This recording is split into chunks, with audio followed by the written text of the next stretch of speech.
নমস্কার। আজ আমরা একটা দারুণ বিষয় নিয়ে কথা বলবো, মানে কৃতজ্ঞতার শক্তি।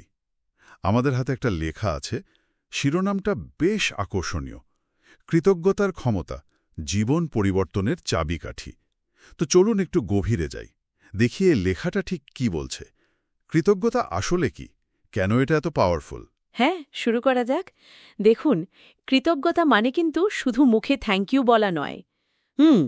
এই উৎসটা বলছে এটা হলো আমাদের যা কিছু আছে, তা ছোট হোক বা বড়, সেটার জন্য একটা গভীর উপলব্ধি, একটা সন্তুষ্টির অনুভূতি আর কি।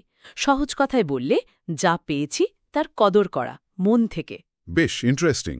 আচ্ছা, এই লেখাটায় একটা জিনিস দেখলাম, বলছে যে নিয়মিত কৃতজ্ঞতা প্রকাশ করলে নাকি স্ট্রেস হরমোন মানে কর্টিসল কমে। এটা তো তাহলে শুধু মন ভালো রাখার ব্যাপার না, আরও গভীর কিছু। উৎসটাই মানসিক স্বাস্থ্যের দিকটায় খুব জোর দিয়েছে। আসলে কি হয়, যখন আমরা কৃতজ্ঞ থাকি তখন আমাদের ফোকাসটা বদলে যায়। জীবনের নেই নেই ভাব বা সমস্যাগুলো থেকে মনটা সরে আসে, যা আছে যা ভালো সেদিকে যায়। ফলে স্বাভাবিকভাবেই স্ট্রেস, উদ্বেগ বা ধরুন বিষণ্ণতা এগুলো কম নখে হয়। আর সম্পর্কের ক্ষেত্রে লেখাটা কি বলছে, যে শুধু কাছের মানুষদের থ্যাঙ্কস জানালেই চলবে, নাকি ধরুন কাজের জায়গায় এর কোনো প্রভাব আছে? না না, উৎস বলছে সব ধরনের সম্পর্কের ক্ষেত্রেই এর দারুণ প্রভাব। ভাবুন তো, একটা ছোট্ট আন্তরিক ধন্যবাদ, সেটা কিন্তু অন্যের কাছে আমাদের একটা পজিটিভ বার্তা দেয়। এতে ব্যক্তিগত সম্পর্ক যেমন মজবুত হয়, ধরুন বন্ধু বা পরিবার, তেমনি কিন্তু অফিসের সহকর্মী বা ক্লায়েন্টদের সাথেও সম্পর্ক ভালো হয়। আসলে অন্যের অবদান স্বীকার করাটাই মূল ব্যাপার। এটা সব সম্পর্ককেই উন্নত করে। আচ্ছা, এই লেখায় আবার দেখলাম আকর্ষণ তত্ত্ব বা ল অফ অ্যাট্রাকশনের কথাও বলা আছে। এই বিষয়টা নিয়ে তো অনেকের মনেই একটু ধোঁয়াশা থাকে, তাই না? উৎসটা এটাকে কিভাবে দেখছে? হ্যাঁ, বিষয়টা একটু অন্যরকম। উৎসটা বলছে আকর্ষণ তত্ত্বের মূল আইডিয়াটা হলো আমরা মনে যেমন ভাবি বা অনুভব করি, জীবনে সেরকম জিনিসই টানি। তো কৃতজ্ঞতা হলো একটা খুব শক্তিশালী পজিটিভ অনুভূতি, একটা হাই ভাইব্রেশন বলতে পারেন। লেখাটার মতে যখন আমরা এই কৃতজ্ঞতার ভাইব্রেশনে থাকি, তখন নাকি পারিপার্শ্বিক জগৎ থেকে আরও ভালো জিনিস বা পরিস্থিতি আকর্ষণ করি। এটা কোনো সায়েন্টিফিক ফর্মুলা হিসেবে বলছে না অবশ্য, বলছে এটা একটা মানসিক অবস্থার প্রভাব। মানে ওই যে কথাটা আছে না, যত ধন্যবাদ দিই, ধন্যবাদ দেওয়ার কারণ তত বাড়ে, অনেকটা সেরকম আর কি। এটা দারুণ বলেছেন। চর্চার ব্যাপারে উৎস থেকে একটা কৌশল আমার বেশ ভালো লেগেছে।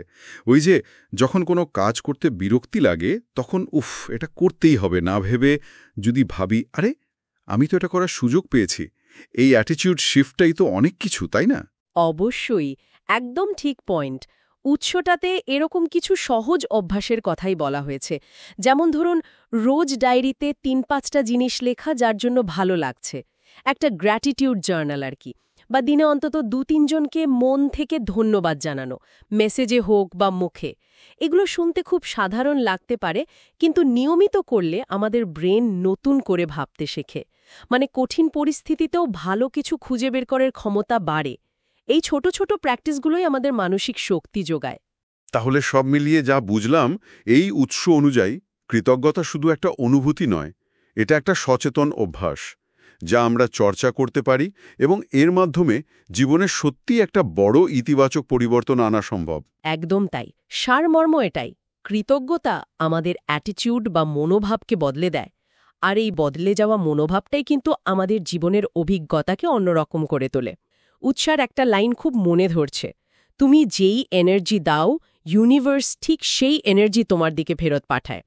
তাহলে শেষ করার আগে একটাই প্রশ্ন মনে আসছে, এই যে আলোচনাটা হলো, এরপর নিজের জীবনে কৃতজ্ঞতার ঠিক কোন দিকটা নিয়ে কাজ করতে বা আরও জানতে ইচ্ছে করছে?